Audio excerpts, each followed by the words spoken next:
2 মাস ধরে মায়ের দেখা নেই। 5 বছরের ছেলে সারাদিন মা মা বলে কেঁদে চলেছে। আর স্ত্রীকে হারিয়ে অসহায় হয়ে পড়েছেন শারীরিকভাবে অক্ষম স্বামী রাজীব দেবনাথ। ঘটনা কমলাসাগর বিধানসভার দীনদয়াল চৌমুহনী পালপাড়া এলাকার।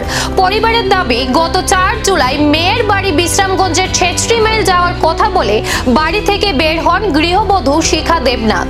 এরপর থেকেই তার আর কোনো খোঁজ নেই। মেয়ের বাড়ি ও শ্বশুর বাড়িতে যোগাযোগ করেও তার সন্ধান মেলেনি বলে দাবি পরিবারের। প্রায় 6 বছর ধরে শারীরিকভাবে অক্ষম রাজীব দেবনাথ হুইল চেয়ারের উপর নির্ভরশীল। তার দাবি, 5 বছরের সন্তানকেই এখন বাবার দৈনন্দিন কাজে সাহায্য করতে হচ্ছে। স্ত্রীকে ফিরে পাওয়ার আশায় শেষ পর্যন্ত আমতলী থানার দ্বারস্থ হয়েছেন তিনি। তবে গৃহবধূ কোথায় রয়েছেন এবং কী কারণে তিনি নিখোঁজ তা এখনো স্পষ্ট নয়। ঘটনার তদন্ত করে দ্রুত তার সন্ধান পাওয়ার দাবি জানিয়েছেন পরিবারের সদস্যরা। নমস্কার, আমার নাম রাজীব দেবনাথ। আমার বাড়ি গোকুলনগর দীনদয়াল চৌমুহনী। জুলাই মাসের 4 তারিখ আমার ওয়াইফ বিশ্রামগঞ্জ ছেচড়ি মেল মেয়ের জামাইয়ের বাড়িতে গেছে, যে কোনো একটা অনুষ্ঠানের কথা হয়ে যাওয়ার পরে 3-4 দিন যোগাযোগ করছি।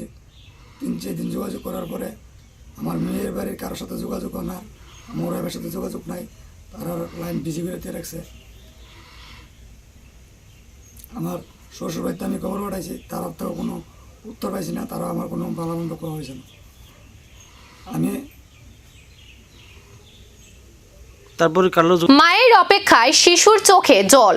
নিখোঁজ গৃহবধূর সন্ধানে এখন পুলিশের তদন্তেই ভরসা পরিবারের।